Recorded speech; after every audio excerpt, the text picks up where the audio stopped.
Eu quero começar o nosso programa de hoje indo lá para a redação da TV Pai Eterno. Felipe Webst já está posicionado. Quero saber o que ele destaca para a gente nesta manhã. Felipe, bom dia para você. Wilker, um ótimo dia para você, um ótimo dia para quem nos acompanha no programa Santo Café aqui na TV Pai Eterno.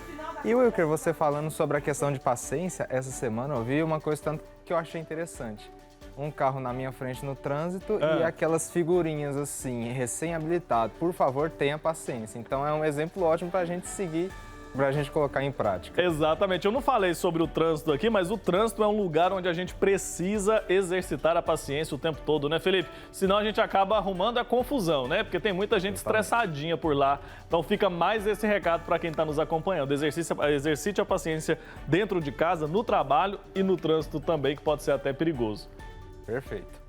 E sobre o que você vai falar para a gente hoje? Wilker, eu venho falar de uma lei que foi sancionada ontem pelo presidente da República, Luiz Inácio Lula da Silva.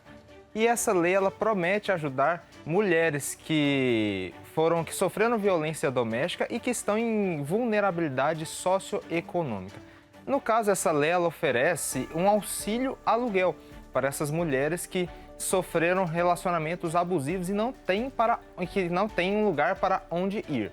Esse auxílio será válido por até 6 meses e os custos serão bancados ou pelos municípios responsáveis ou então pelo estado onde reside a mulher em questão.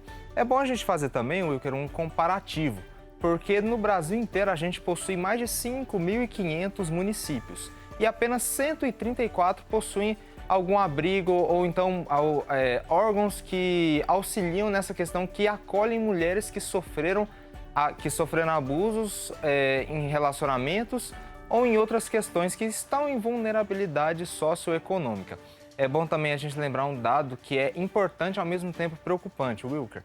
Segundo o Fórum Brasileiro de Segurança Pública, ano passado, em 2022, mais de 18 milhões de mulheres sofreram algum tipo de violência doméstica. Então a gente percebe que essa lei vem para ajudar, ela foi aprovada no Congresso Nacional já, altera alguns textos da Lei Maria da Penha, mas foi aprovada e já foi sancionada pelo presidente. Perfeito, com certeza vai ajudar muitas mulheres a quebrarem esse ciclo de violência, né, Felipe? Como você disse, várias delas se sujeitam a isso, se submetem a essa situação justamente por falta de recursos financeiros, por falta de ter para onde ir.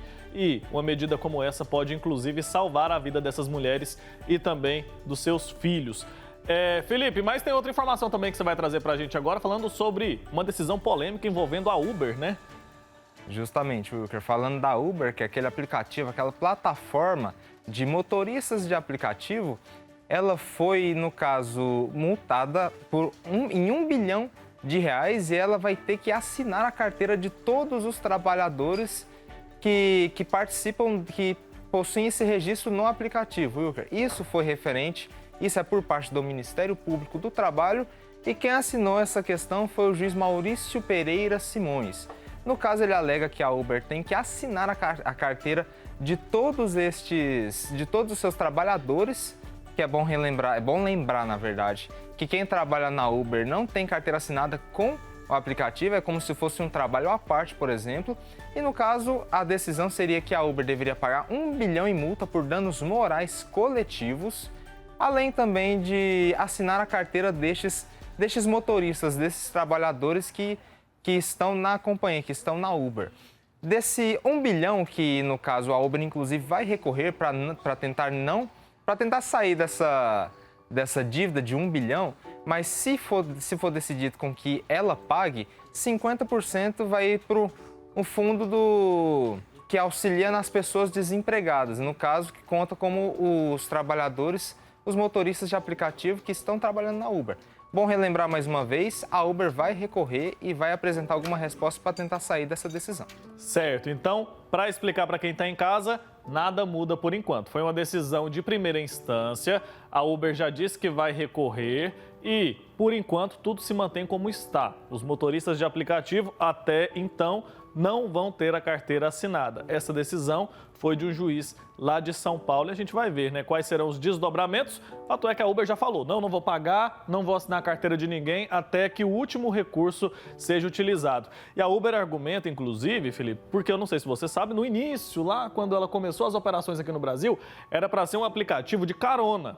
Um aplicativo, então, que a pessoa estava saindo do serviço, por exemplo, estava saindo de Goiânia indo para Trindade, a pessoa simplesmente acionava ali o aplicativo no carro dela e dava carona para alguém que também queria fazer esse mesmo trajeto. Era uma forma ali de dividir os custos, mais ou menos isso, né? E aí muitos profissionais acabaram tomando isso, muitos motoristas acabaram tomando isso como profissão. E aí a Uber se tornou o que a gente tem hoje. Mas a empresa diz que não tem, nunca teve essa pretensão. Então a gente vai acompanhar agora para saber se essa decisão vai ser reforçada, né, nas outras instâncias, depois que a Uber recorrer, ou não.